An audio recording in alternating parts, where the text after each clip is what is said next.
بسم اللہ الرحمن الرحیم.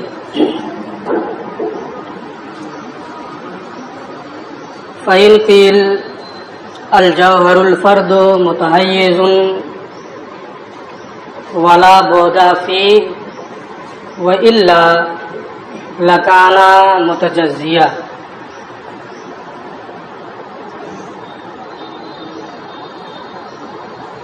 تمکن کی تعریف ماسبق میں یہ کی گئی ہے کہ ایک بعد کا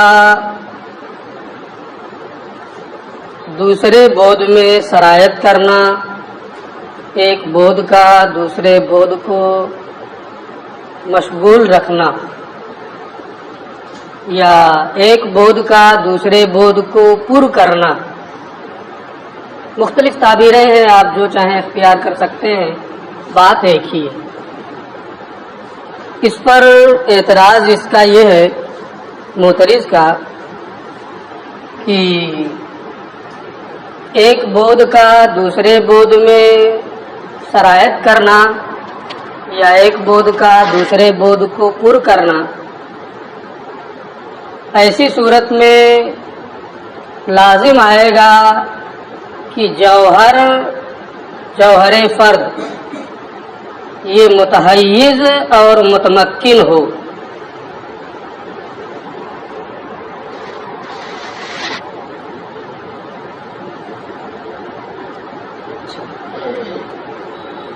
اور جوہر فرد متحیز ہے، اس میں کوئی کلام نہیں. تو جب جوہر فرد متحیز ہے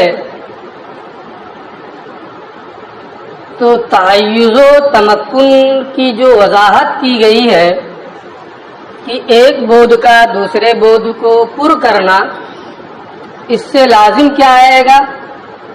جوہر فرد متحیز و متمکن ہے تو کیا لازم آئے گا کہ اس میں بھی بعد ہے، طول عرض عمق اس میں بھی ہے. اور جب اس میں بعد کا ہونا لازم آئے گا تو وہ قابل تجزی بھی ہوگا، وہ تجزی کو قبول کرے گا. حالانکہ یہ مسلمات سے ہے کہ جوہر میں بعد نہیں ہے، کیونکہ بعد ہونا یہ تجزی کو مستلزم ہے، اور یہ جوہر فرد کے خلاف ہے. جوہر فرد کا معنی یہ ہے کہ اب آگے تقسیم نہیں ہو سکتی. تو تمکن کی جو وضاحت آپ نے کی ہے اس سے یہ لازم آتا ہے کہ جوہر فرد کے لیے بعد ہو جو تجزی کو مستلزم ہے. ٹھیک ہے. فإن قیل، اگر یہاں یہ شبہ پیش کیا جائے، الجوہر الفرد متحیز، جوہر فرد متحیز ہے یقینی طور پہ، اور جب اس میں تحیز و تمکن کا معنی پایا جائے گا تو ایک بعد کا دوسرے بعد کو پر کرنا یہ معنی بھی پایا جائے گا. اور جب یہ معنی پایا گیا تو جوہر فرد میں بعد کا ہونا لازم آئے گا، ولا بعد فیہ، حالانکہ جوہر فرد میں کوئی بعد نہیں ہے. کیوں بعد نہیں ہے جوہر فرد میں؟ وإلا لکان متجزیا، کیونکہ اگر اس میں بعد ہوگا تو وہ قابل تجزی ہوگا، حالانکہ وہ جوہر فرد ہے، آگے اس کی تقسیم اور تجزی نہیں ہو سکتی. یہ اعتراض ہو گیا. بہت آسان اعتراض ہے، کوئی دوسرا نہیں. جواب بھی بہت آسان ہے. قلنا، ہم اس کا یہ جواب دیں گے کہ آپ کا یہ اعتراض تمکن و تحیز کے درمیان تساوی ہونے پر مبنی ہے، کہ دونوں میں تساوی ہے. حالانکہ دونوں میں تساوی نہیں ہے، تحیز عام ہے اور تمکن خاص ہے. تو یہ ہوگا، آپ نے تمکن کی ادھر وضاحت کی ہے کہ ایک بعد کا دوسرے بعد میں سرایت کرنا، وہاں تو ایسی کوئی وضاحت نہیں ہے. تو کہا وضاحت نہیں ہے تو کسی اور چیز کی سراحت بھی تو نہیں ہے. وہاں مراد یہ ہے کہ کسی شے ممتد کا دوسرے بود یعنی خلا کو پر کرنا، کسی شے ممتد کا خلا کو پر کرنا یہ مراد ہے۔ ایک بود یعنی شے ممتد کا، پہلے والے بود سے مراد کیا ہے؟ ایک شے ممتد کا دوسرے بود یعنی خلا کو پر کرنا، یہ تمکن کی اس تعریف میں مراد ہے۔ اور تحیز کہتے ہیں کہ کسی شے ممتد یا غیر ممتد کا، یعنی جس میں بود ہوتا ہے اس کا یا جس میں بود نہیں ہوتا ہے اس کا، شے ممتد یا شے غیر ممتد کا کسی خلا کو پر کرنا، تو اب تحیز کے معنی میں عموم ہے، عام مطلق ہے یہ، اور تمکن اس سے خاص ہے۔ تمکن جب ہوگا تو تحیز تو بہرحال ہوگا، لیکن تحیز ہو یعنی شے غیر ممتد کسی خلا کو پر کرے تو وہاں تمکن ہونا ضروری نہیں ہے۔ تو جوہر فرد یہ متحیز ہے، شے غیر ممتد جس میں بود نہیں ہے، شے غیر ممتد دوسرے بود کو پر کر رہا ہے، تو اس سے یہ کہا لازم آتا ہے کہ جوہر فرد کے لیے بود ثابت ہو جائے۔ یہ تحیز میں عموم ہے نا، وہ بود جو قابل امتداد ہے یا غیر قابل امتداد ہے، شے امتداد یا شے ممتد یا شے غیر ممتد کا کسی خلا کو پر کرنا، یہ تحیز کا معنی ہے۔ لہذا معنی ثانی کے اعتبار سے اگر جوہر فرد متحیز ہے، متمکن ہے، تو اس میں بود کا ہونا لازم نہیں آئے گا، اور جب بود کا ہونا لازم نہیں آیا تو تجزی بھی نہیں ہوگی۔ ہم یہ کہیں گے کہ متمکن یہ اخص مطلق ہے متحیز سے، دونوں میں عام خاص مطلق کی نسبت ہے۔ کیوں؟ تمکن کی تو یہ تعریف کر چکے ہیں، میں نے آج اس کی وضاحت بھی کر دی کہ اس سے مراد کیا ہے۔ حیز کی تعریف کیا ہے؟ لأن الحیز، اس لیے کہ حیز کہتے ہیں هو الفراغ المتوہم، اس موہوم خلا کو، الذی یشغلہ، جسے کوئی شے ممتد او غیر ممتد یا شے غیر ممتد پر کرے، تو اس میں عموم ہے، شے ممتد یا شے غیر ممتد اگر پر کرے تو اس کو حیز کہا جاتا ہے۔ اگر جوہر فرد متحیز ہے تو اس سے بود کا ہونا لازم نہیں آئے گا، کیونکہ متحیز ہونا یہ غیر ممتد ہونے کے اعتبار سے ہے، وہ قابل امتداد نہیں ہے۔ فما ذکر دلیل، کیا نام ہے، جواب ہو گیا۔ فما ذکر دلیل علی عدم التمکن فی المکان، اور ما سبق میں جو بیان کیا گیا ہے کہ اللہ عز و جل یہ کسی مکان میں متمکن نہیں ہے، یہ اللہ کے کسی مکان میں متمکن نہ ہونے کی دلیل ہے، اس لیے وہاں اس طریقے سے اس کی وضاحت کی گئی ہے کہ ایک بود کا دوسرے بود میں سرایت کرنا، لیکن مراد وہی ہے۔ تو ما سبق میں جو دلیل ذکر کی گئی ہے وہ مکان میں متمکن نہ ہونے کی دلیل ہے۔ اب یہاں یہ ہوگا جب وہ دلیل مکان میں متمکن نہ ہونے کی ہے تو اللہ عز و جل کے کسی حیز میں نہ ہونے کی کیا دلیل ہے؟ اس لیے کہ خاص کی نفی ما سبق میں ہو گئی، اس سے عام کی نفی ہو جائے یہ تو نہیں ہوگا، اس لیے اس کے متحیز نہ ہونے کی کیا دلیل ہے؟ تو یہ کہتے ہیں وَأَمَّا الدَّلِيلُ عَلَىٰ عَدْمِ التَّحَيُّزِ، صانع عالم کے متحیز نہ ہونے کی دلیل تو وہ یہ ہے انہو لو تحیز، کہ اگر وہ متحیز ہو فإما فی الازل، تو یا تو ازل میں متحیز ہوگا، ازل ہی میں اس کے لیے حیز کا ثبوت ہوگا، تو اگر ازل میں متحیز ہو تو اللہ عز و جل قدیم ہے، تو متحیز کے قدیم ہونے سے حیز کا بھی قدیم ہونا لازم آئے گا، اور جب حیز قدیم ہو جائے تو تعدد وجبہ لازم آئے گا، یہ باطل ہے۔ لہذا ازل ہی میں متحیز ہونا یہ صحیح نہیں ہے، باطل ہے۔ فإما فی الازل، تو یا تو ازل ہی میں وہ متحیز ہوگا، فیلزم قدم الحیز ہے، تو ایسی صورت میں حیز کا قدیم ہونا لازم آئے گا، کیونکہ جو متحیز ہے وہ قدیم ہے، اور حیز کا قدیم ہونا یہ کیا ہے؟ باطل ہے، کیونکہ اس سے تعدد وجبہ کا ثبوت ہوگا۔ اولا، یا ازل میں وہ متحیز نہیں ہوگا؟ اگر ازل میں متحیز نہیں ہوگا تو کون فی العرض کا معنی پایا جائے گا؟ جو حیز ہے وہ ازل میں نہیں ہے، اور ذات باری تعالیٰ یہ ازل میں متحیز نہیں ہے، تو حیز کا ازل میں نہ ہونا ہوگا، تو صانع عالم کا حیز میں ہونا کون فی الحیز لازم آئے گا۔ اب جب کون فی الحیز، اور کون فی الحیز یہ کیا ہے؟ عرض ہے، یہ کیا ہے؟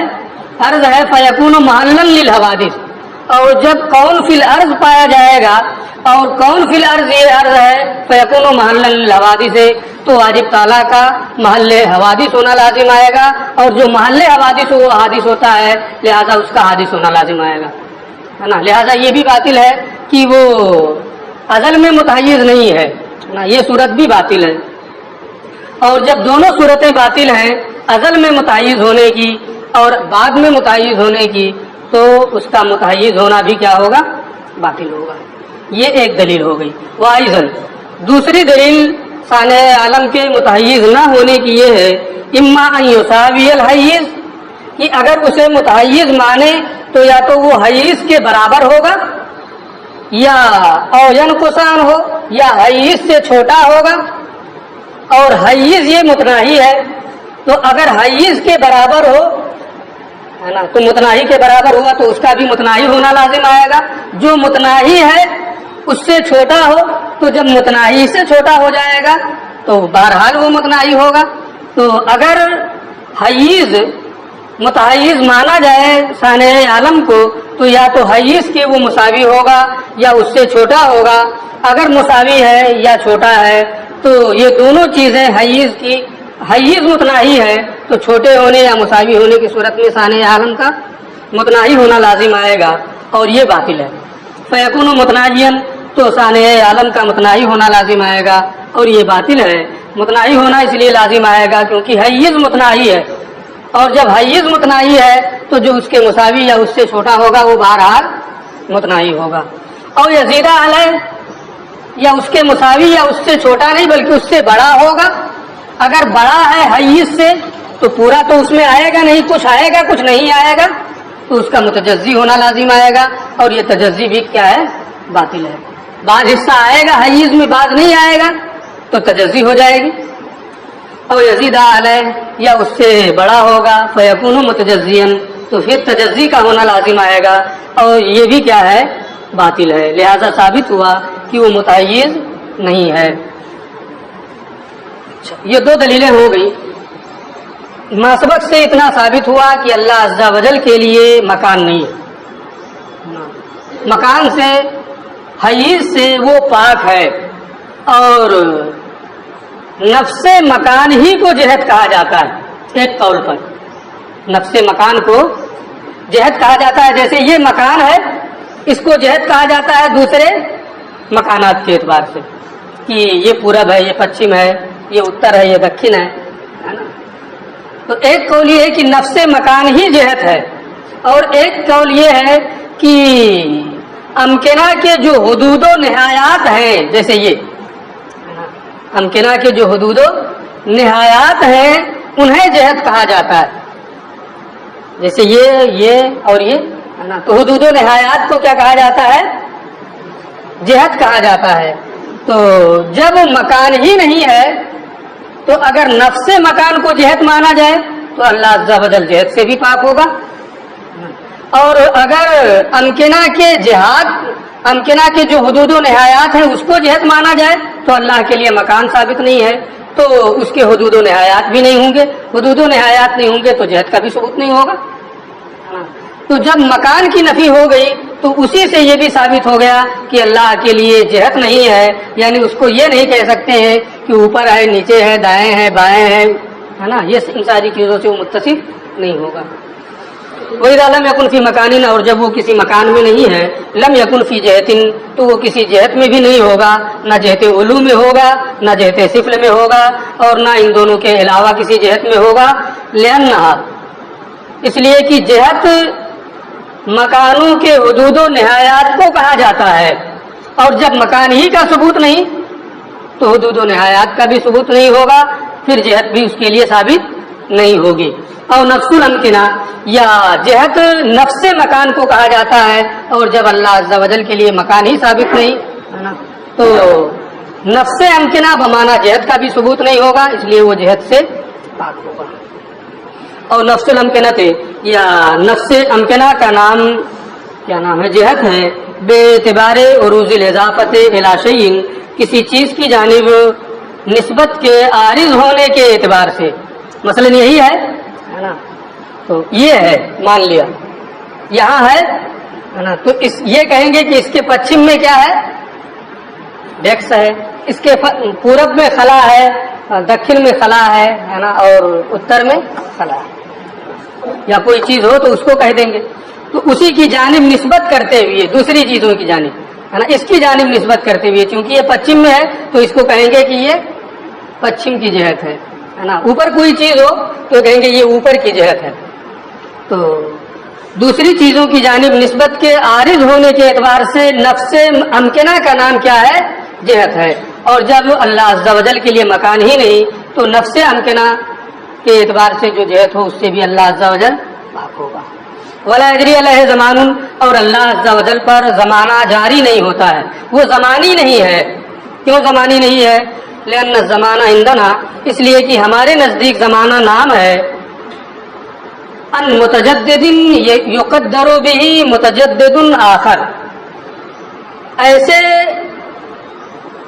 امر متغیر معلوم کا، ایسے امر متجدد امر متغیر معلوم کا کہ جس سے دوسرے امر متغیر و متجدد مجہول کا اندازہ کیا جائے۔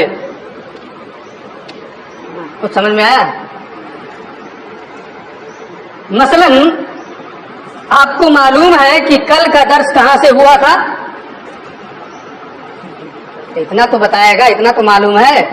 فَإِنْ قِيلَ، ہے نا، آپ کو یہ معلوم ہے کہ کل کا درس کہاں سے ہوا تھا، یعنی فَإِنْ قِيلَ فَكَيْفَ يَصِحُّ الْإِطْلَاقُ، یہ آپ کو معلوم ہے، لیکن یہ معلوم نہیں ہے کہ اگست کی تاریخ کس دن تھی۔ آپ نے اس سے پوچھا ہے اگست کی پہلی تاریخ کس دن تھی؟ اس نے کہا جس دن یہ پڑھایا گیا ہے فَإِنْ قِيلَ فَكَيْفَ يَصِحُّ الْإِطْلَاقُ۔ تو آپ کو ایک چیز معلوم تھی کہ یہ درس کس دن ہوا ہے، لیکن یہ معلوم نہیں ہے کہ اگست کی پہلی تاریخ کس دن ہے۔ تو ایک امر متغیر معلوم کا، معلوم سے دوسرے امر متغیر مجہول کا اندازہ کیا جائے تو وہی دوسرے امر متغیر مجہول کا کیا ہوتا ہے؟ زمانہ ہوتا ہے۔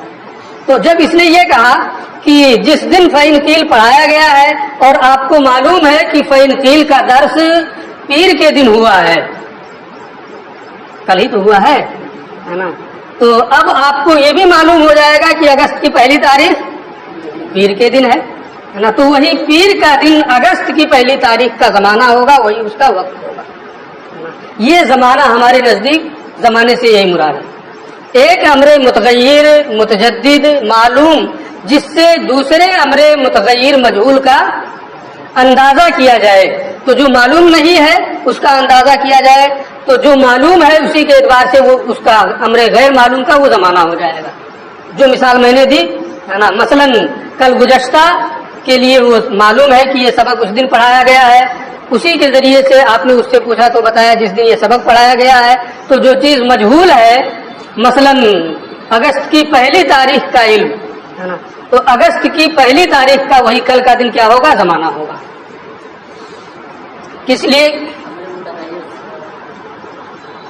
جو جس میں تبدیلی ہوتی رہے، تغیر ہوتا رہے، بعد میں ایک کے بعد دیگرے ہوتا رہے، اس لیے کہ زمانہ ہمارے نزدیک نام ہے ایسے امر متغیر و متجدد معلوم کا کہ جس سے دوسرے امر متغیر و مجہول کا اندازہ کیا جائے۔ وہ عند الفلاسفہ، تو اس میں تغیر کیا نام ہے، تو زمانے میں ہمارے نزدیک یہ ہے کہ ایک معلوم سے دوسرے مجہول کا اندازہ کیا جاتا ہے، وہ عند الفلاسفہ، اور فلاسفہ کے نزدیک زمانہ مقدار حرکت کا نام ہے۔ آپ نے اس کو پڑھا ہے، کل میں نے بتایا بھی تھا کہ پوری تفصیل جو کم کی ہے، اخیر میں آپ پہنچتے ہیں تو آخری صورت بنتی ہے غیر تعرض ذات کی، یعنی جس کے اجزاء مجتمع فی الوجود نہ ہوں، جیسے زمانہ کہ زمانہ کے اجزاء مجتمع فی الوجود نہیں ہے، بلکہ ایک گزرتا ہے، دوسرا آتا ہے، دوسرا گزرتا ہے، تیسرا، اس طریقے سے سلسلہ چلتا رہتا ہے۔ وہ عند الفلاسفہ ان مقدار الحرکت، اور فلاسفہ کے نزدیک مقدار حرکت کا نام زمانہ ہے۔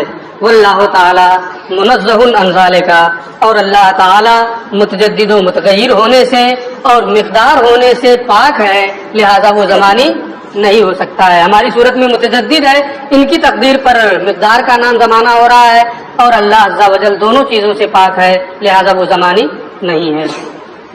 والا واضح رہے انما ذکرہ فی التنزیہات، تنزیہات کے سلسلے میں جن چیزوں کو ماتن نے ذکر کیا ہے، کئی صورتیں ذکر کی، اللہ عز و جل جوہر نہیں ہے، متمکن نہیں ہے، زمانی نہیں ہے، اور بھی کئی صفات انہوں نے، جسم نہیں ہے، متبعض نہیں ہے، مرکب نہیں ہے، ماہیت سے متصف نہیں ہوتا ہے، وغیرہ ذالک۔ یہ کہتے ہیں بعض یغنی عن البعض، ان میں سے بعض صفات سلبیہ ایسی ہیں کہ جو بعض سے بے نیاز کر دیتی ہیں۔ مثلا اگر یہ کہا گیا کہ وہ جوہر نہیں ہے نا، تو یہ اس بات کو مستلزم ہے کہ جسم بھی نہیں ہے، تو جوہر کو ذکر کر دیا تو جسم کو ذکر کرنے کی حاجت نہیں تھی۔ اسی طریقے سے باقی میں بھی ہے۔ تو ان میں سے بعض صفات سلبیہ وہ ہے جو جن کا ذکر بات سے بے نیاز کر دیتا ہے۔ جب بے نیاز کر دیتا ہے تو پھر اتنی تفصیل سے کیوں بیان کیا؟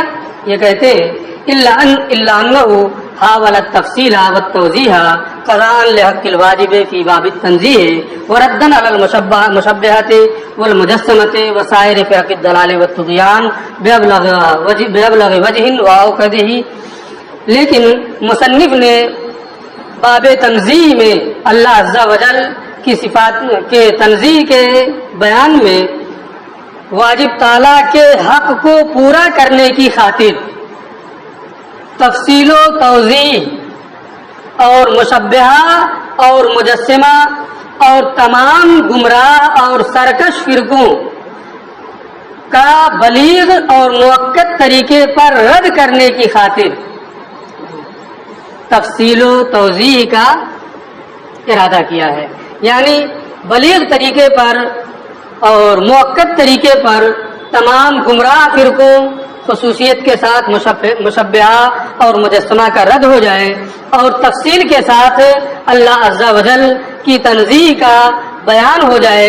اس مقصد کے تحت مصنف علیہ الرحمٰن نے اس کا لحاظ نہیں کیا کہ بعض صفات سلبیہ سے کو ذکر کرنے سے بعض سے بے نیازی ہوتی ہے، لہذا انہی کو ذکر کر دیا جائے، کسی ایک کو جس سے دوسرے سے بے نیازی ہے دوسرے کو ترک کر دیا جائے۔ ایسا انہوں نے نہیں کیا تاکہ تفصیلی طور پر ان کا رد ہو جائے اور باب تنزیہ میں اللہ کا حق بھی پورے طور پر ادا ہو جائے۔ فلم یبالغ بتقریر الالفاظ، اسی مقصد کے تحت مصنف علیہ الرحمٰن نے مترادف الفاظ کے مقرر ہونے کی کوئی پرواہ نہیں کی، مقرر ہو رہے ہونے دو، کوئی فرق نہیں پڑتا ہے، لیکن بلیغ طریقے پر اللہ عز و جل کی تنزیہ کا بیان ہو جائے، مؤکد طریقے پر بیان ہو جائے، یہ مقصد ہے۔ والتصریح بما علم بطریق الالتزام، اور ایسی چیز کو صراحتاً بیان کرنے سے کوئی پرواہ نہیں کیا کہ جس کو التزاماً جان لیا گیا ہے۔ تو اگرچہ التزاماً جان لیا گیا ہے لیکن بعد میں اس کی انہوں نے صراحت بھی کر دی ہے، جیسے جوہر ہی ہے، وہ جسم کی نفی کو بھی مستلزم ہے، التزاماً جان لیا گیا ہے لیکن جسم کی نفی کی بھی صراحت کی ہے تاکہ حق کے واجب کی ادائیگی ہو سکے۔ ثم علم، پھر واضح رہے ان مبنی تنزیہ اما ذکرت، صفات سلبیہ مذکورہ صفات سلبیہ سے اللہ عز و جل کی تنزیہ کی بنیاد، مذکورہ صفات سے صانع عالم اللہ عز و جل کی ذات کی تنزیہ کی بنیاد، اللہ عز و جل ان سے پاک ہے نا۔ اس کی بنیاد کس بات پر ہے؟ جسم نہیں ہے، جوہر نہیں ہے، متميز نہیں ہے، مرکب نہیں ہے، زمانی نہیں ہے، وغیرہ ذالک۔ ان تمام مذکورہ صفات سے اللہ عز و جل کی ذات کے منزہ ہونے کی بنیاد علی انہا، اس بات پر ہے کہ یہ تمام چیزیں وجوب کے خلاف ہیں، کہ اگر یہ چیزیں ثابت ہوں گی تو ذات واجب اللہ عز و جل کی ذات یہ واجب نہیں رہ جائے گی، حالانکہ اس کا ذات کیا ہے؟ اس کی ذات واجب ہے۔ علی انہا، تو اس کی بنیاد اس بات پر ہے کہ یہ تمام صفات جو ہیں وجوب وجود کے منافی ہیں، اس کی ذات کے واجب ہونے کے، اس کی ذات کے وجوب کے منافی ہیں، اس کا امکان اور حدوث لازم آئے گا۔ اس لیے اسی پر اس کی بنیاد ہے۔ تمام دلیلوں میں یہی معتبر ہے کہ اگر اس کو جسم مانیں گے ہے نا تو یہ وجوب ذاتی کے خلاف ہے، واجب الوجود کے خلاف ہے، زمانی مانیں گے تو یہ واجب الوجود کے خلاف ہے، جوہر مانیں گے تو واجب الوجود کے خلاف ہے۔ دلائل اس کی الگ الگ انہوں نے دلائل ذکر کیے ہیں۔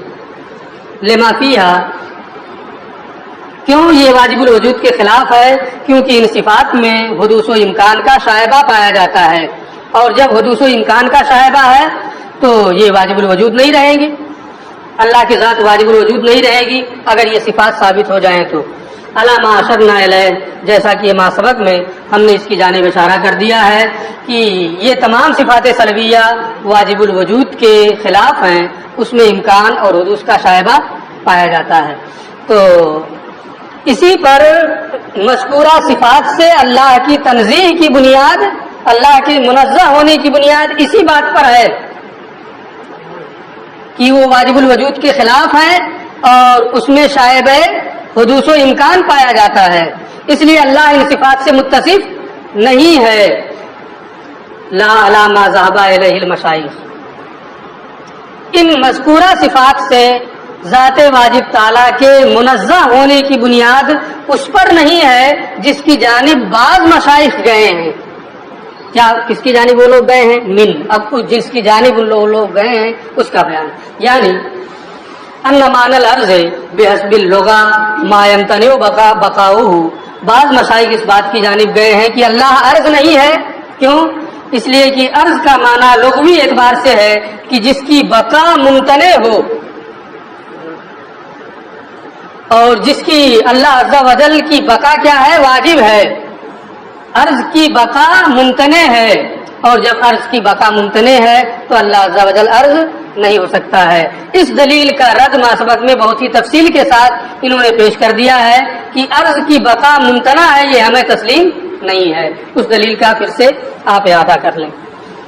وہ معنی الجوہر، اور بعض مشائخ جوہر کے نفی کی دلیل اس طور پر دیتے ہیں، وہ یہ کہتے ہیں کہ اللہ جوہر نہیں ہے، اس کا معنی یہ ہے وہ معنی الجوہر، اور جوہر کا معنی ہے ما یترکب عنہ غیرہ، جس سے دوسرا مرکب ہو، یعنی دوسرے کا جز بنے، اور جب وہ دوسرے کا جز بنے گا تو ایسی صورت میں ترکیب لازم آئے گی اور اللہ عز و جل اس سے منزہ ہے۔ کہتے ہیں یہ بھی دلیل صحیح نہیں ہے، کمزور ہے۔ دلیل وہ ہے جو ہم نے دی ہے کہ مرکب ہونا یہ واجب الوجود کے خلاف ہے، جس میں حدوث و امکان کا شائبہ پایا جاتا ہے۔ وہ معنی الجسم، اور جسم کا معنی وہ لوگ یہ بیان کرتے ہیں ما یترکب ہوا عن غیرہ، جو دوسرے سے مرکب ہو، بے دلیل قولہم، ان کے اس قول اور اس کی دلیل ان کا یہ قول ہے ھذا اجسم من ذلک، کہ یہ جسم اس جسم سے زیادہ ہے۔ اس کی صراحت ہم پہلے کر چکے ہیں۔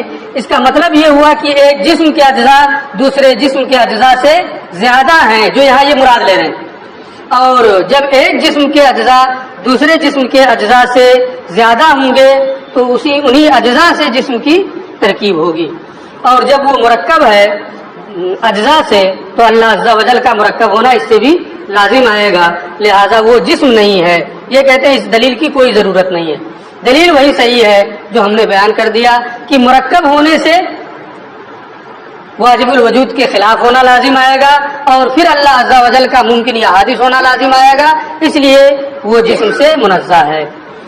وہ معنی الجسم ہے، اور جسم ہونے کا معنی ہے کہ جو دوسرے سے مرکب ہو۔ ان کے اس قول کی دلیل سے ھذا اجسم من ذالک کہ یہ جسم اس سے بڑھ کر ہے۔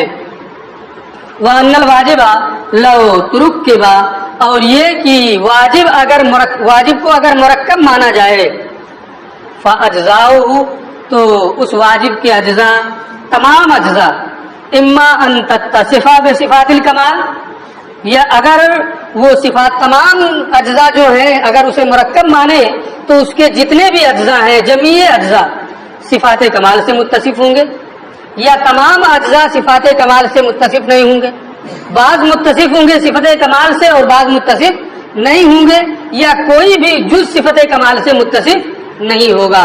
تینوں صورتیں باطل ہیں، لہذا ترکیب باطل ہے۔ یہ کہتے ہیں اس کی کوئی ضرورت نہیں ہے نا، بس یہ کہ ذات واجب الوجود کے خلاف ہے یہ ہے نا، اس میں امکان اور حدوث کا شائبہ پایا جاتا ہے، لہذا یہ صفت اللہ کے لیے ثابت نہیں ہے۔ وَأَنَّ الْوَاجِبَ، اور یہ کہ واجب اگر لو ترکب، اگر وہ مرکب اس کو مرکب مانا جائے، فَأَجْزَاؤُهُ، تو اس واجب کے اجزاء، جمیع اجزاء، اما ان تتصف بصفات الکمال، یا تو سب کے سب صفات کمال سے متصف ہوں گے، فَيَلْزَمُ تَعَدُّدُ الْوَاجِبِ، تو جب تمام صفات جو ہیں جتنے بھی اجزاء ہیں سب کے سب صفت کمال سے متصف ہیں تو تعدد وجبہ لازم آئے گا، اس لیے کہ ایک صفت اس کا واجب ہونا بھی ہے نا، تو اس صفت واجب کی جو صفت ہے اس سے بھی تمام صفات کا متصف ہونا لازم آئے گا، تمام اجزاء کا متصف ہونا لازم آئے گا، تو تمام اجزاء جب صفت وجوب وجود سے متصف ہوں گے تو تعدد وجبہ ہو جائے گا۔ واحداً، یا تو تمام صفات کمالیہ سے متصف ہوں گے تو تعدد واجب لازم آئے گا، اولا یا تمام صفت کمال سے متصف، تمام اجزاء صفت کمال سے متصف نہیں ہوں گی، فَيَلْزَمُ النَّقْصُ وَالْحُدُوثُ، اگر تمام اجزاء یہ صفات کمالیہ سے متصف نہیں ہیں تو ایسی صورت میں اس کے اجزاء کا ناقص ہونا اور حادث ہونا لازم آئے گا، یہ بھی اللہ عز و جل کی صفات کے خلاف ہے، لہذا تمام اجزاء صفات کمالیہ سے متصف نہ ہوں یہ بھی کیا ہے؟ باطل ہے۔ واحداً نیز اما یکون علی جمیع الصور والاشکال، اللہ کے جو واجب کے جو تمام اجزاء ہیں نا، اگر اس کو صورت والا مانا جائے، شکل والا مانا جائے، مقدار والا مانا جائے، کیفیت والا مانا جائے، واحداً اما یکون، یا تو تمام اجزاء علی جمیع الصور، یا تو ذات باری تعالیٰ یا تمام اجزاء جو مرکب ہے نا، واجب جو ہے اگر وہ مرکب ہو تو بحیثیت مجموعہ یا تو تمام صورتوں پہ وہ پایا جائے گا، تمام شکلوں پہ وہ پایا جائے گا، تمام مقدار میں پایا جائے گا، تمام کیفیات میں پایا جائے گا، تو اجتماع نقیضین لازم آئے گا، اجتماع ازداد لازم آئے گا۔ ایک ہی ذات ہے، وہ ایک ہی وقت میں لمبا بھی ہو، ناٹا بھی ہو، متوسط بھی ہو، گورا بھی ہو، کالا بھی ہو، موٹا بھی ہو، پتلا بھی ہو، ہے نا، تمام چیزیں اس میں پائی جائیں، تمام اشکال، تمام صور، تمام مقدار، تمام کیفیات پائی جائیں تو اجتماع ازداد لازم آئے گا، لہذا تمام صورتوں سے وہ متصف نہیں ہو سکتا ہے۔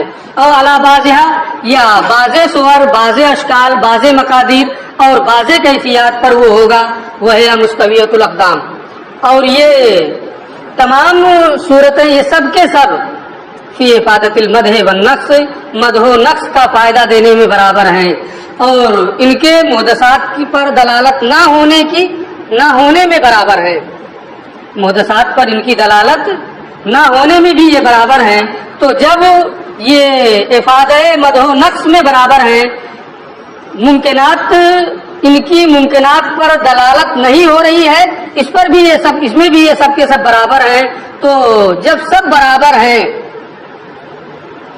تو اگر بعض پر ہو بعض پر نہ ہو تو ترجیح بلا مرجح ہے نا، اور اگر کوئی مرجح مانا جائے تو ایسی صورت میں ذات واجب الوجود کے لیے کسی مرجح اور علت کا ہونا لازم آئے گا، فیکون فیفتقر الی مخصص، تو پھر ذات واجب تعالیٰ کا کسی مرجع مخصص اور علت کا محتاج ہونا لازم آئے گا، اور جب وہ کسی کا محتاج ہوگا تو اس کی قدرت کے تحت اس کا داخل ہونا بھی لازم آئے گا، لہذا وہ اللہ عز و جل کی ذات کا دوسرے کی قدرت کے تحت داخل ہونا بھی لازم آئے گا، وَيَدْخُلُ تحت قدرت الغیر، اور وہ دوسرے کی قدرت کے تحت داخل بھی ہوگا، فَيَكُونُ حَادِثًا، لہذا وہ حادث ہو جائے گا، حالانکہ اللہ عز و جل حادث نہیں ہے۔ لہذا تمام صور و اشکال پر ماننا یا بعض پر ماننا، یہ دونوں صورتیں کیا ہیں؟ باطل ہیں، اور جب باطل ہیں تو وہ مرکب بھی نہیں ہے۔ آگے